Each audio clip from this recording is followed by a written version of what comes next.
vías aéreas a los flujos respiratorios. Ya. Resistencia en la vía aérea.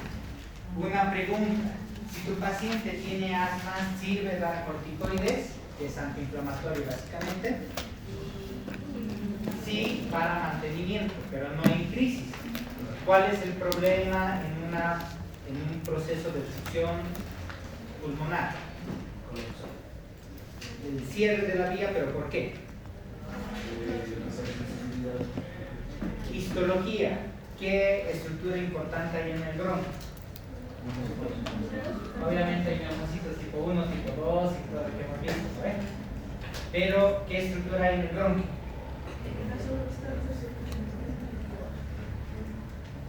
¿Qué es lo que hace que el bronquio se abra o se cierre? Músculo. Muy bien. Entonces, si tu paciente tiene asma y está en crisis, broncodilatador. Su compañera ha dicho que su primo le daba salbutamol. Entonces, aquí estamos viendo una obstrucción y en procesos obstructivos no se olviden ver bien la parte de los efectos constrictores del músculo bronquial. Entonces, aquí sí es importante la parte de movilización de secreciones. Como decía en un diagnóstico diferencial, Nancy decía, creo, bronquitis, ¿no es cierto? Una bronquitis sí necesita broncodilatador.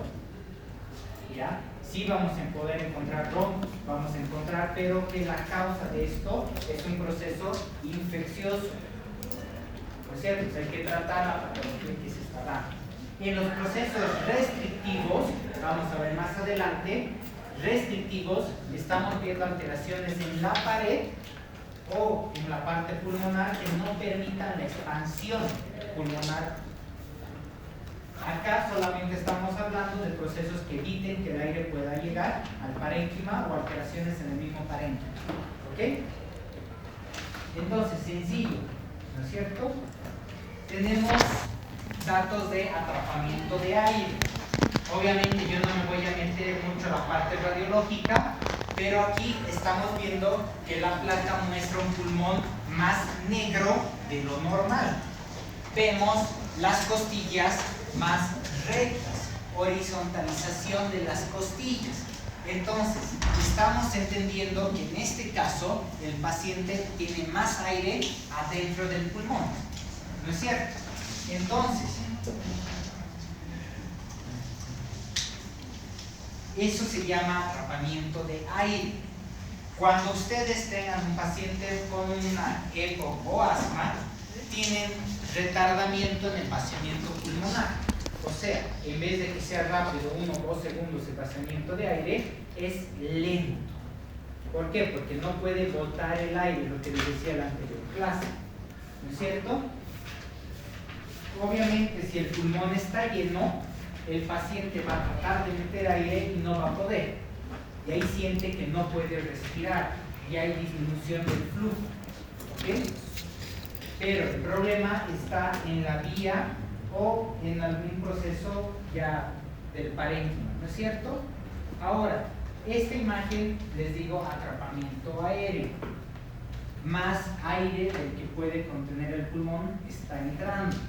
Y ahí empezamos a usar otras capacidades pulmonares.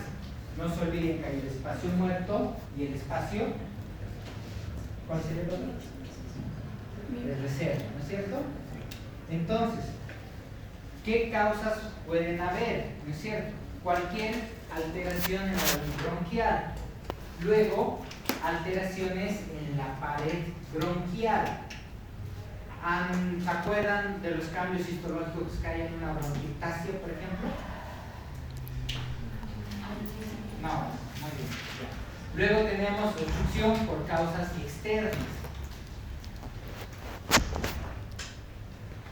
¿Qué enfermedades están dentro de las obstructivas? Las más importantes: asma, ¿no es cierto? Que es diferente a EPO. EPO y asma no son lo mismo, pero sí el asma puede estar dentro de las enfermedades del EPO.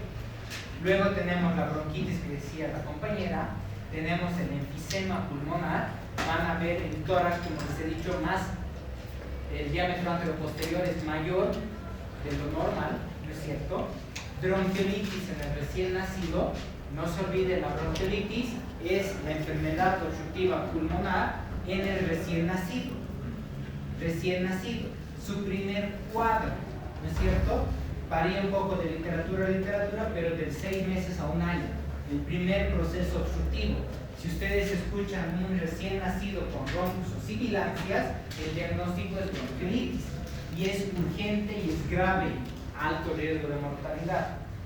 Vienen las bronquiectasias y las fibrosis quísticas, que les decía que esas son alteraciones del parénquima que evitan que haya un flujo adecuado de aire. Entonces, las dos más importantes, la bronquitis y el enfisema. ¿Ok? Cuando nosotros veamos la espirometría, vamos a ver los patrones que salen en el estudio para poder hacer la diferenciación. Todo paciente con enfermedad pulmonar obstructiva crónica debe hacerse una espirometría.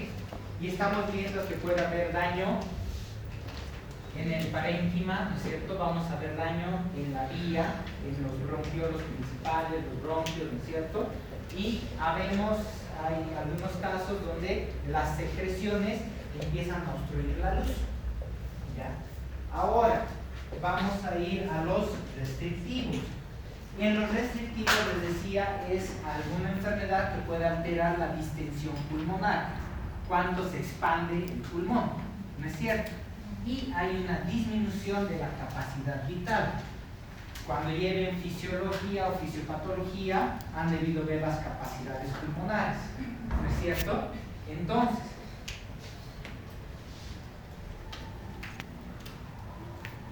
la obesidad es una causa de problemas respiratorios restrictivos. ¿Por qué? Porque la grasa que tiene la persona en la noche y en el cúbito dorsal no permite una adecuada expansión, ¿no es cierto? Esa sería una de las causas. Luego de eso empezamos a hablar lo que es las neumonías. Y entonces, aquí estamos viendo el alveolo normal, ¿no es cierto? Lo que decía su compañero, neumocitos tipo 2, neumocitos tipo 1, barrera del intercambio, el intersticio y el capilar, ¿no es cierto? Que es lo que hemos visto el año pasado y cómo se da un adecuado intercambio de oxígeno, ¿no es cierto? Eso sería un alveolo normal. No sé por qué está temblando la pantalla, pero ya. Entonces, ¿qué es lo que pasa? Puede haber un proceso infeccioso que empieza a activar los factores de la inflamación.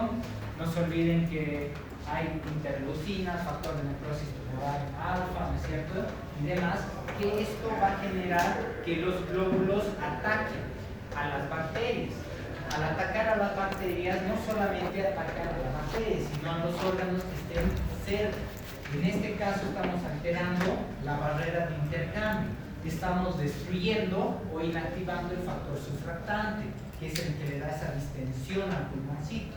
Y cuando un recién nacido no tiene o es prematuro, hay que darle corticoide para maduración pulmonar, porque si no, cuando él nazca, su pulmoncito no va a funcionar, ¿no es cierto? Porque no puede producir el factor surfactante. Entonces, al haber esta destrucción, ¿no es cierto?, generamos necrosis en el alveolo y empezamos a tener la secreción de pus. La pus, por si acaso, no es solo bacterias, es bacterias, líquido inflamatorio y obviamente hasta tejido necrótico que empieza a salir por el proceso infeccioso y el daño celular de las mismas células que nos defienden, ¿no es cierto? Entonces, todo esto va a alterar la función alveolar. No va a haber un buen intercambio de oxígeno y por eso los niños que tienen este problema, ¿no es cierto?, se ponen azulitos, tienen músculos accesorios. Ya les he dicho, recién nacido, el aleteo nasal, solo aleteo nasal, ya es un dato de dificultad respiratoria.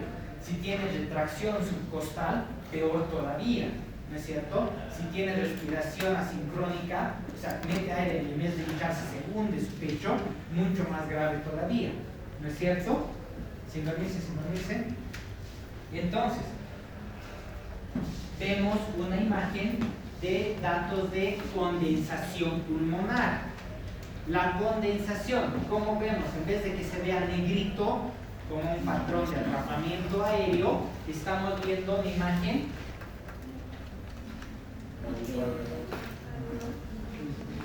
Entonces entendemos que aquí en vez de ver aire, que lo hace más negrito, tiene líquido que lo está haciendo blanco. ¿No es cierto? Y ahí vienen los ruidos, por ejemplo, los crepitantes, que son como burbujitas. Metemos aire y el aire ingresa hasta el alveolo y genera la entrada de aire, como cuando soplamos la botellita de la gaseosa que hemos hecho eso en la anterior clase, y se escuchan burbujitas. ¿No es cierto?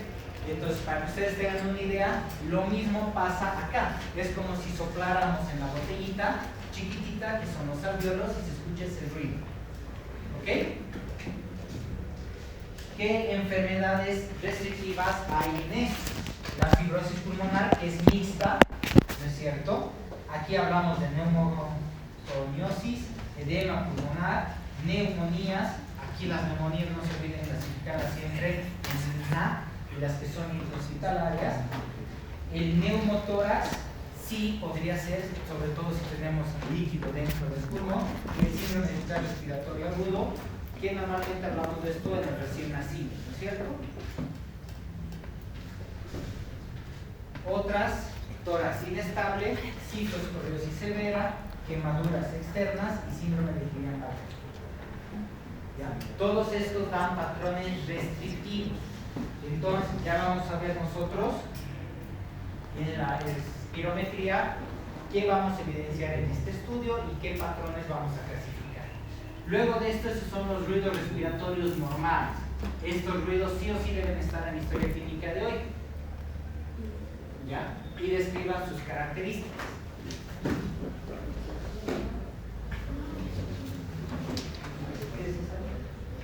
¿En qué posición es mejor para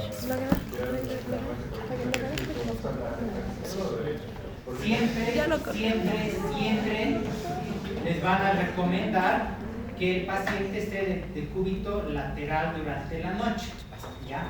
Esto asociado a la parte de la digestión, porque no se olviden que el estómago está al lado izquierdo. Si tú has cenado, vas a tener contenido. Si tú te echas del lado derecho, todo el estómago se va a vaciar y vas a tener reflujo gastroesofágico. Al inicio solamente reflujo, luego lesión del esfínter y luego de ese reflujo más severo, boca mala, mal aliento y todo lo demás, ¿no es cierto? Pero en problemas severos se recomienda el decúbito dorsal, pero con elevación de cabecera de 45 grados. En problemas cardíacos y en obesidad también se tiene que elevar la cabecera. Les repito a lo que igual les he dicho el año pasado, cuando digan elevación de cabecera es como en la cama del hospital. Debajo del colchón pongan una madera y levanten todo el colchón de manera uniforme. 15 grados suficiente al inicio hasta que se acostumbre y luego suben un poquito más. Si ustedes le dicen eleve la cabeza y se pone 20 almohadas, el cuerpo va a seguir horizontal y la cabeza va a estar así. El reflujo, los problemas van a llegar hasta acá. Y no se olviden que uno de los principales problemas de neumonías, de infecciones respiratorias, laringitis crónicas, es el reflujo gastroesofágico.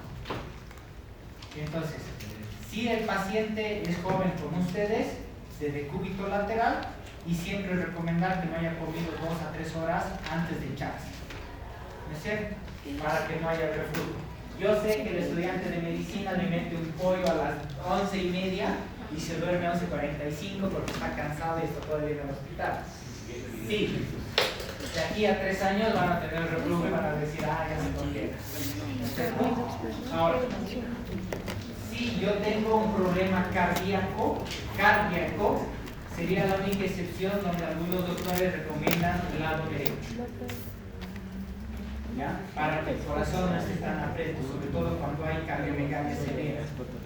Y si no soportara ningún decúbito lateral, sentado, posición silenciosa. ¿Ya? Hagan su historia, me entregan.